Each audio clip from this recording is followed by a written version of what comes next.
A Bíblia é a palavra escrita que Deus, revelando-se na história da humanidade, fez ressoar no tempo, através das palavras dos profetas, dos sábios, de Jesus e dos apóstolos. Neste Terra Santa News, propomos o especial sobre a Bíblia, intitulado Deus Fala.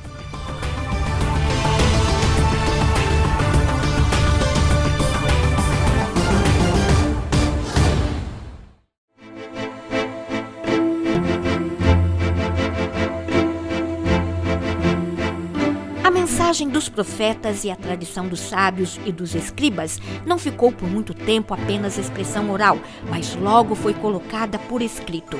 O processo é longo e tem início com a incisão na pedra e na argila. A Bíblia é a palavra escrita que Deus, manifestando-se na história humana, fez ressoar no tempo, através das palavras dos profetas, dos sábios, de Jesus e dos apóstolos. Os primeiros 5 livros compõem um conjunto que os judeus consideram central para sua experiência religiosa, a Torá. A Bíblia é um mundo sem confins também no que diz respeito à pesquisa, história e lei, ciência e oração. As mais extraordinárias descobertas da história da arqueologia, os mais antigos manuscritos, desvendam um grande mistério.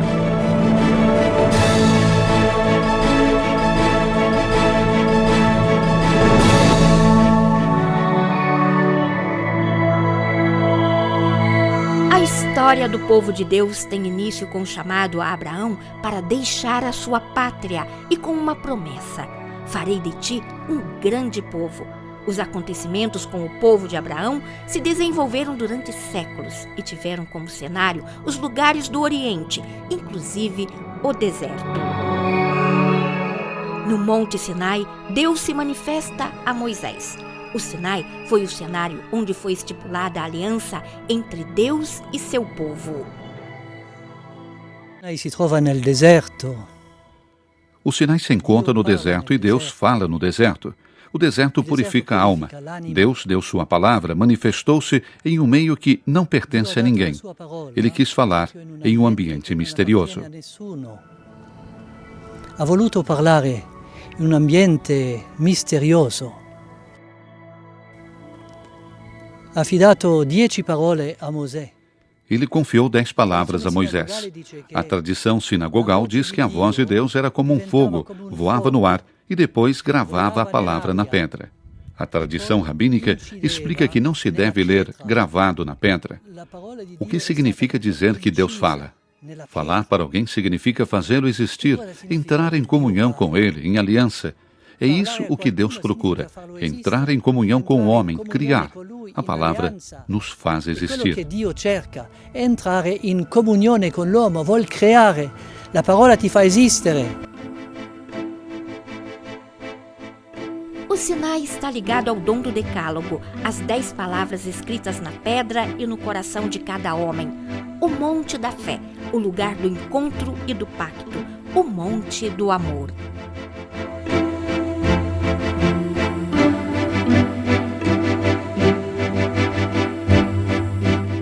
A palavra de Deus, Shema Israel, ouça Israel, significa cale-se. Ouça a voz no deserto. Ali Deus fala.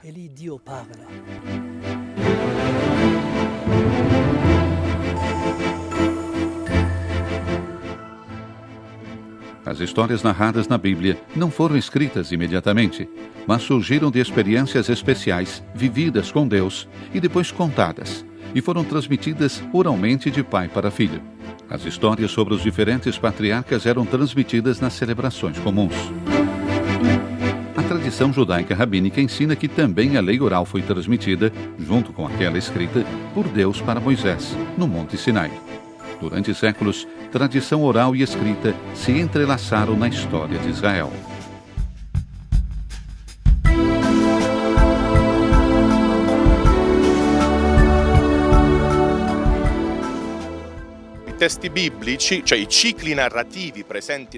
Os textos bíblicos, os ciclos narrativos presentes no texto bíblico, no texto escrito, passaram inicialmente por uma fase de transmissão oral. Nós nos damos conta disso. Podemos ter certeza de que no texto bíblico existem ainda estratagemas literários que facilitam a memorização. A memorização pertence ainda hoje à tradição judaica. Muitos judeus conhecem de cor muitos textos da Escritura. Há crianças que, desde pequenas, decoram todo o saltério. Portanto, esta fase oral da transmissão da Bíblia ainda pertence à redação escrita e fica preservada.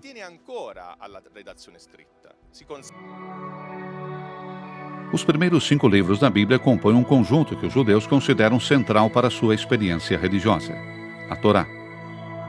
Na Bíblia cristã, esses 5 livros compõem o Pentateuco, os 5 rótulos: o Gênesis, o Êxodo, o Levítico, os Números, o Deuteronômio. A segunda grande unidade é apresentada sob o nome de livros históricos, pois contém a história que vai da conquista da Terra Prometida até os primórdios do Novo Testamento. Ela abrange um período de cerca de 12 séculos. No terceiro grupo, encontramos a reflexão sapiencial da tradição de Israel, em comparação com a filosofia grega. A última grande unidade do Antigo Testamento é aquela dos livros proféticos. Portanto, Deus, inspirador e autor dos livros do Antigo e Novo Testamento, com sabedoria, fez com que o Novo ficasse escondido no Antigo e que o Antigo se tornasse claro no Novo.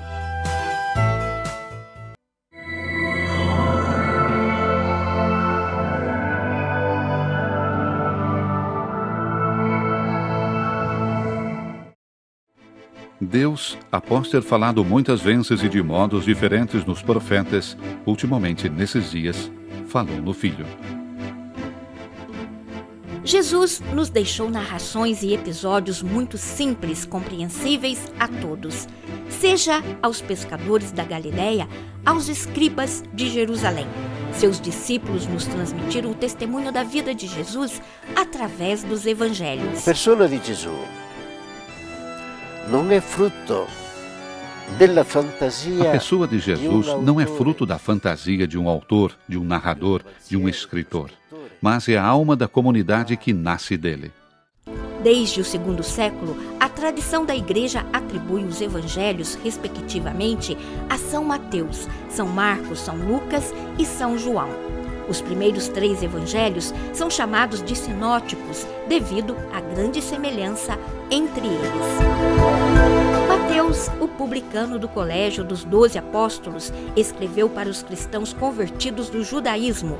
Sua obra, talvez composta em aramaico, foi sucessivamente traduzida para o grego. A tradição fala de Marcos como acompanhador e tradutor de Pedro na comunidade de Roma. Formidabile perché com tinte.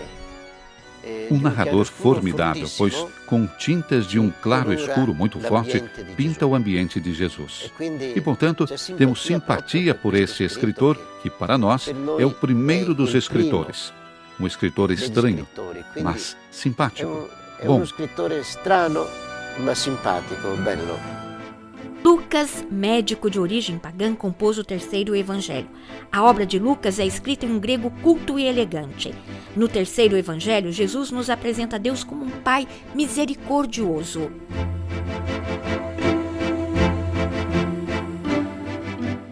A doutrina de Jesus toma forma nos outros livros do Novo Testamento, nas epístolas de São Paulo e de outros autores sagrados e no Apocalipse. Esses escritos contêm a reflexão dos primeiros cristãos sobre a vida e a mensagem de Jesus. O apóstolo Paulo, com seus escritos e, sobretudo, com a sua vida, estendeu os confins da Igreja a todos os povos.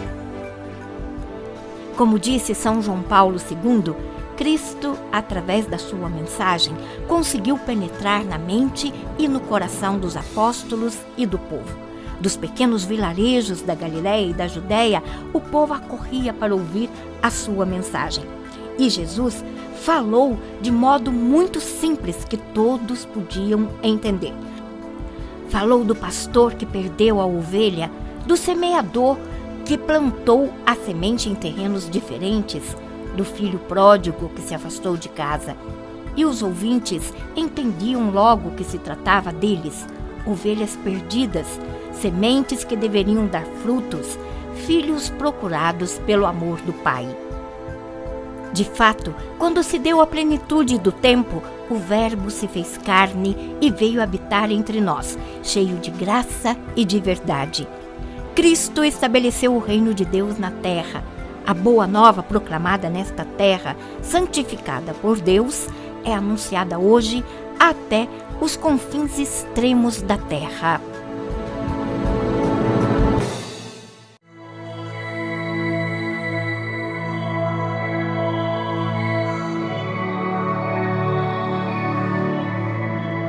A Bíblia é um mundo sem confins também no que diz respeito à pesquisa, história e lei, ciência e oração. De acordo com o cânone católico, a Bíblia é composta por 73 livros, redigidos em um período de 15 séculos. A Bíblia, questo complesso de livri, ha due A autori. Bíblia, esse conjunto de livros, tem dois autores.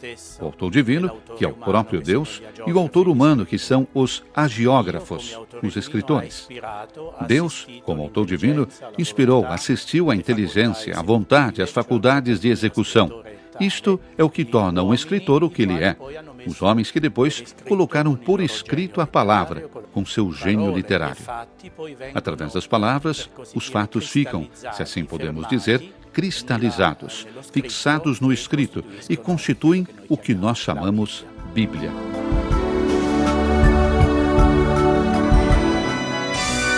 Após o regresso do exílio babilonês, no IV século a.C., inicia-se o longo processo de redação da obra que abrange a história inteira de Israel.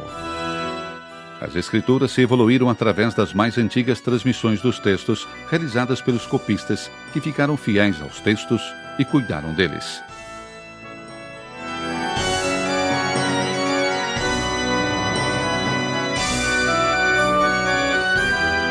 Lo studio del numero stragrande, enorme di manoscritti. Pelo estudo dos inúmeros manuscritos conservados e das várias épocas, podemos ver que há uma grande fidelidade e um cuidado muito cauteloso na transmissão do texto como ele é. É só pensarmos que entre os milhares de manuscritos do Novo Testamento, o número de vertentes que tocam o sentido é muito exíguo. Portanto, o sentido do texto fica inalterado. As vertentes, às vezes, dizem respeito a uma simples palavra, uma forma verbal ou a substituição de um termo determinado, mas nunca à substância do texto. Uma forma verbale oppure la sostituzione di un determinato termine, ma mai la sostanza del testo. Minha opinião de crente é que, sem dúvida, houve a assistência da providência, que não permitiu que os textos da fé ficassem perdidos. Ainda o perfil humano, o cuidado das comunidades cristãs primitivas. No próximo Terra Santa News, as traduções da Bíblia dos textos originais. Os 1600 anos da Vulgata, em um especial dedicado a São Jerônimo, de Belém, lugar onde viveu a maior parte de sua vida.